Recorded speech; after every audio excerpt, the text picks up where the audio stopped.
여섯 번째 빛과 파동 단원에 대해서 알아보도록 하겠습니다. 첫 번째 빛 소단원과 두 번째 파동 소단원으로 이루어져 있습니다.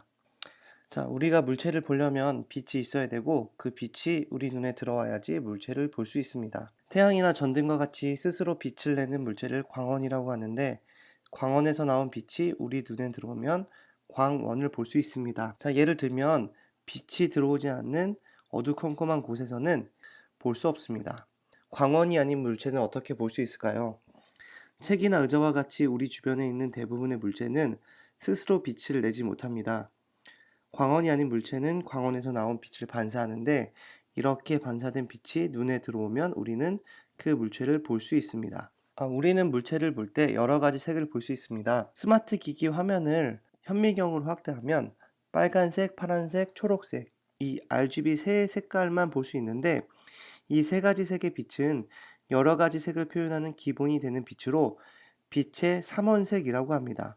자, 밑에 있는 삼원색 그림처럼 이 빛의 삼원색을 이용하면 여러 가지 색을 만들 수 있습니다. 빨간색과 파란색을 섞으면 자홍색이 나오고 초록색과 빨간색을 섞으면 노란색, 파란색과 초록색을 섞으면 청록색, 세 가지 색을 모두 섞으면 흰색이 나오는데 이처럼 색이 다른 둘 이상의 빛을 합해서 다른 색 빛을 얻는 것을 빛의 합성이라고 불러줍니다. 자, 우리가 쓰고 있는 스마트 기기나 텔레비전과 같은 영상 장치의 화면은 빨간색, 초록색, 파란색 빛을 내는 수많은 화소로 이루어져 있습니다. 각 화소에 나오는 색의 빛이 합성이 되면서 화면에 다양한 색을 표현하게 됩니다. 자, 그렇다면 거울에 빛을 비추면 빛의 경로는 어떻게 될지에 대해서 알아보도록 하겠습니다. 거울 앞에 서면 거울 속의 내 모습이 비치게 됩니다. 거울에 비친 물체의 모습을 상이라고 하는데 상은 거울면의 모양에 따라 크기와 모양이 다르게 나타납니다. 거울에는 면이 평평한 평면 거울, 면이 볼록하게 나온 볼록 거울, 면이 오목하게 들어간 오목 거울이 있습니다. 자, 나란한 빛을 볼록 거울과 오목 거울에 비추면 밑에 있는 그림처럼 나란한 빛을 볼록 거울에 비추면 거울 반사된 빛이 넓게 퍼지고 오목 거울을 비추면 빛이 한 점에 모이게 됩니다.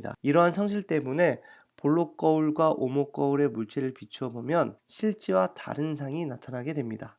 자, 예를 들면 평면 거울에 의한 상의 모습을 보면 물체와 같은 크기, 바로 선 상이 나타나게 되고 평면 거울은 보통 우리의 모습을 정확하게 볼 수 있는 전신 거울에 많이 사용합니다. 볼록 거울 같은 경우는 가까이 있을 때나 멀리 있을 때 물체보다 작은 크기와 바로 선상이 나타나게 되고 볼록 거울이 쓰이는 예는 편의점의 보안 거울이 됩니다. 자, 물체보다 작은 크기의 상이 보이기 때문에 넓은 공간을 볼 수 있게 되고 그런 점을 이용해서 평상시에 편의점의 보안 거울로 사용하고 있습니다. 자, 오목 거울 같은 경우는 빛을 모으는 특성이 있다고 했는데 가까이 있을 때는 물체보다 큰 크기의 상을 볼 수 있게 되고 바로 선상의 형태를 보게 됩니다. 자, 하지만 멀리 있을 때는 물체보다 작은 크기로 물체 모양이 바뀌게 되고 물체의 상이 뒤집어지는 거꾸로 선상이 나타나게 됩니다. 자, 그래서 평상시에는 확대해서 보기 위해서 치과형 거울에는 오목 거울이 쓰이게 되고 태양열 조리기 같은 경우는 빛을 모아야 되기 때문에 오목 거울을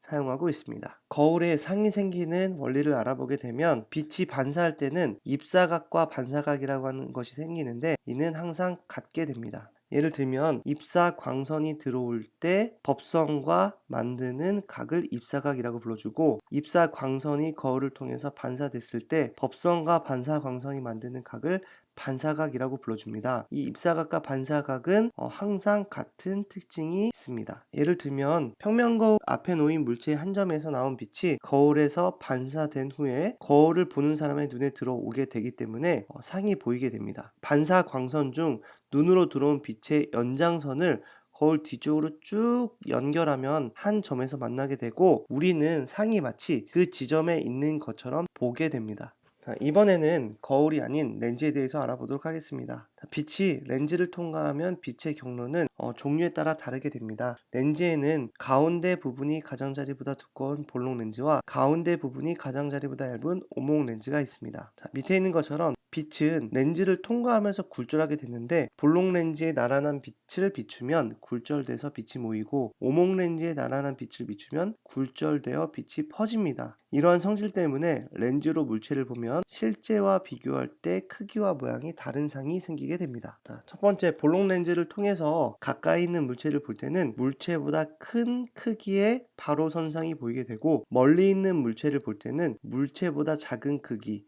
거꾸로 선상이 보이게 됩니다. 빛을 한쪽으로 모아주기 때문에 멀리 있는 물체는 초점 이후에는 상이 뒤집어지게 나타나게 됩니다.